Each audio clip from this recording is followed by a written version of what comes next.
How are we seeing the application layer of AI starting to return real value? Because at the moment, everyone has been so focused on the foundational and the infrastructure layer. Are we starting to reap rewards? Well, the last few years, we've really seen enterprises focusing on foundational AI. Now we're seeing that shift, as you say, to the applications of AI, and doubling down into the 2025 year of the agents. Actually, we've been talking a lot about AI agents in enterprise production. We just talked about where we actually seeing that impact.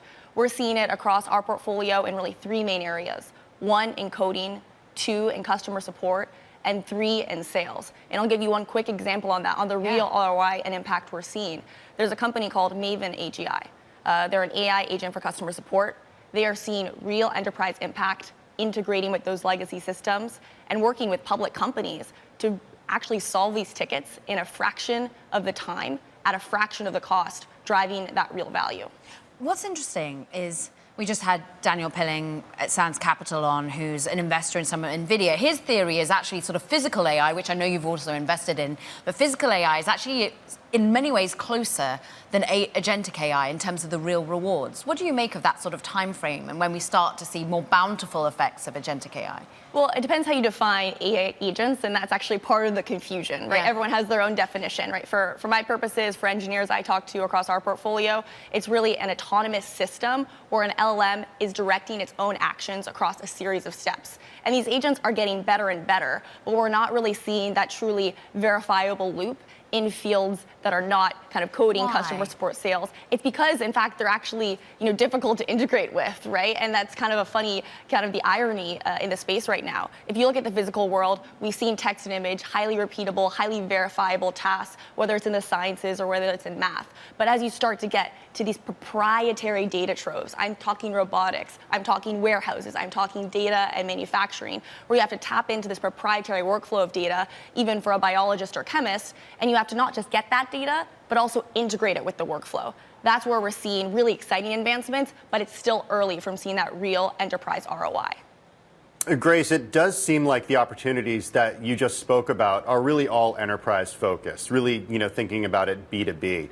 What does it look like for consumers if this technology is adopted on a wide scale?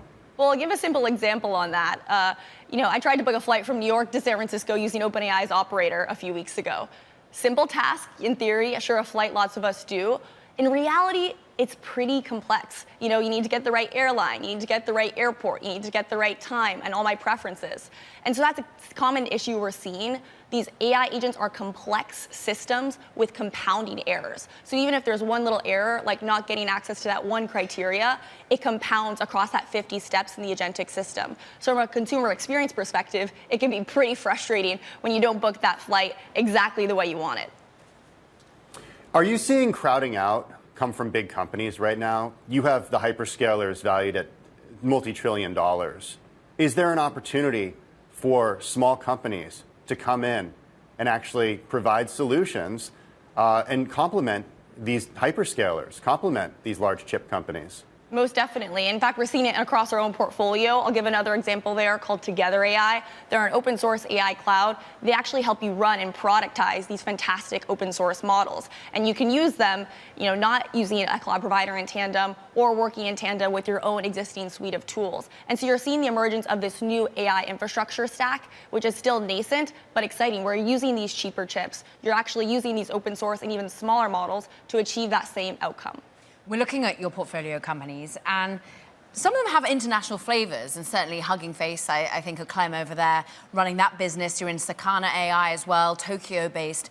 At this moment where we're almost putting up this race of China versus the US, what other talent pools are you looking to for AI expertise and excellence? Well, AI expertise is everywhere, and I think if you focus on China for a second, right? China has fantastic engineers and researchers, and I think DeepSeek was a lot of a wake-up call for the US, where we're saying, wow, whatever you thought DeepSeek cost to train, it was a true feat of hardware efficiency and engineering efficiency. And I actually think that's a blueprint we're going to see used internationally. So not just in Japan with companies like Sakana AI, using those smaller agent-based models, also in France with companies like Mistral, building really, really strong AI open source models as well. But how do you actually leverage and do more with less? How do you use less compute? How do you actually use more efficient chips, in fact, cheaper chips, and actually have a more efficient AI infrastructure stack using that open source technology? Grace, here in the U.S., the change in administration not even 2 months ago. I'm curious about how you view the landscape differently now that somebody like David Sachs, for example, whom Caroline and Jackie spoke to just a couple of weeks ago, is in the position as AI czar. Do you see a difference in the landscape here? I think it's early to know, but we're really seeing a huge excitement for the AI industry and really the industry being invigorated, right? We just talked about DeepSeek as that being a wake-up call to invest more heavily in engineering startups, in awesome AI startups who are building right here on US soil and who are actually leveraging this open source and transparent innovation to ultimately create really exciting applications. I'm really excited for new AI applications in some of those physical AI areas we talked about earlier. So robotics, space, defense, and manufacturing all have those proprietary data sources and that unique workflow. You need to understand the workflow of a defense contractor if you're actually building a fantastic AI application. So that mix of kind of public and private is something that's really exciting me.